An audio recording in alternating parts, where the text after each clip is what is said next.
నిరసన తెలియాలనేది ప్రధాన ఉద్దేశం. ఈ ర్యాలీ యొక్క ముఖ్య ఉద్దేశం కూడా ఇక్కడ అరకులోయ తహసీల్దార్ ఆఫీస్ పక్కన కాపుగంటి కృష్ణారావు అనే నాయకుడు తన పేరిట, తన కుటుంబ సభ్యుల పేరిట, తన బంధువుల పేరిట సుమారుగా ఒక 10 ఇళ్ళు ఆల్రెడీ ఉన్నాయి.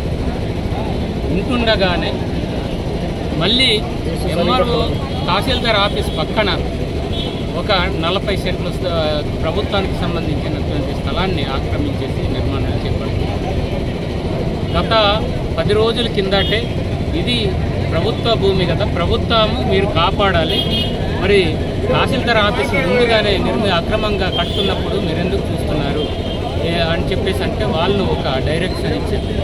శనివారం రోజు సెంట్రింగ్ వేసి ఆదివారం రోజు స్లాబ్ వేసి అది పూర్తి చేసేయండి, తర్వాత మేము చూసుకుంటాము, ఆ రోజు మేము సెలవులో ఉంటాం కాబట్టి ఎవరు చెప్పినా స్పందించారని చెప్పేసి వాళ్ళే డైరెక్షన్ ఇవ్వడము. ఆ డైరెక్షన్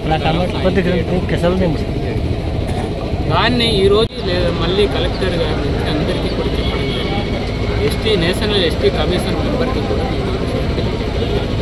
వాళ్ళందరూ కూడా దీనిని రిమూవ్ చేసేయమని చెప్పేసి మా ముందే అధికారులందరూ చెప్పారు. కానీ ఇక్కడ ఉన్నటువంటి తహసీల్దార్ దాన్ని కనీసం పట్టించుకోలేదు. కాకుండా ఆయనకి లేనిపోని డైరెక్షన్స్ అంతా ఇస్తున్నారు. కనుక ఆయనకి సంబంధించి భూమి ఎన్ని ఇళ్ళు ఉన్నాయో అవన్నీ కూడా మేము వివరాలంతా కూడా వాళ్ళకి ఇవ్వడం జరిగింది. ఇచ్చినప్పుడు ఇప్పుడు వరకు ఏ విధమైనటువంటి చర్యలు తీసుకెళ్ళి ఇది 5th షెడ్యూల్ ప్రాంతం రాజ్యాంగబద్ధంగా మేమేమి లేనివి మేము అడగట్లేదు. ఈ 5th షెడ్యూల్లో మా భూమి మీద సంపూర్ణమైనటువంటి హక్కులు ఉంది. తెలుగు రాష్ట్రాల్లో ముఖ్యంగా 1/70 అనేది చాలా పవర్ఫుల్ చట్టం.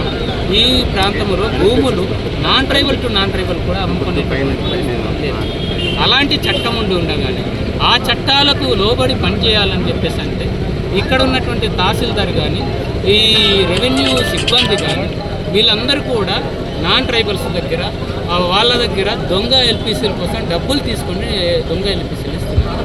అటువంటి ఆఫీసర్లను ఎట్టి పరిస్థితుల్లో ఈ ప్రాంతంలోకి నియమించకూడదు అనేటటువంటి ఈ ఎవరైతే తహసీల్దారు అలాగే డీటీ వీళ్ళిద్దరి మీద శాఖపరమైనటువంటి చర్యలే కాకుండా ఆ ఎస్టీ ఎస్సీ అట్రాసిటీ కేసులు నమోదు చేయాలి, క్రిమినల్ కేసులు కూడా నమోదు చేయాలి. ఇది చేయాలి. దాంతోపాటు అక్రమంగా కడుతున్నటువంటి బిల్డింగ్ వెంటనే తొలగించాలి, అదంతా డిమాలిష్ చేసేయాలి. అది చేయకపోతే మేమే ఖచ్చితంగా ఆదివాసీ చేసి మేము చేస్తాం.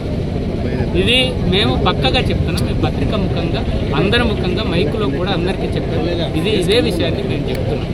అంతేకాకుండా ఇక్కడ ప్రధానంగా ఇక్కడ ఐటీడీఏ ఆఫీసులో ఐఏఎస్ ఆఫీసర్లుగా పనిచేసినటువంటి లోతేటి శివశంకర్ కానీ అలాగే సలిజామాల వెంకటేశ్వర్లు కానీ శరత్ కానీ వాళ్ళందరి పేర్ల మీద ఇక్కడ బినామీ పేర్లతో వందలాది ఎకరాలు వీళ్ళు కొనుక్కుంటున్నారు. ఈ కనిపిస్తున్నటువంటిది వీళ్ళు ముగ్గురే కానీ చాలామంది ఐఏఎస్ ఆఫీసర్లు, ఐపీఎస్ ఆఫీసర్లు, శ్రీరంగ ప్రముఖులు, రాజకీయ నాయకులు, చోటామోటా నాయకులు అందరూ కూడా నాన్ ట్రైబల్స్ భూములు బినామీ పేర్లతోనూ దేనితోనూ మొత్తానికి వాళ్ళు తీసుకుని ఉండడం జరిగింది.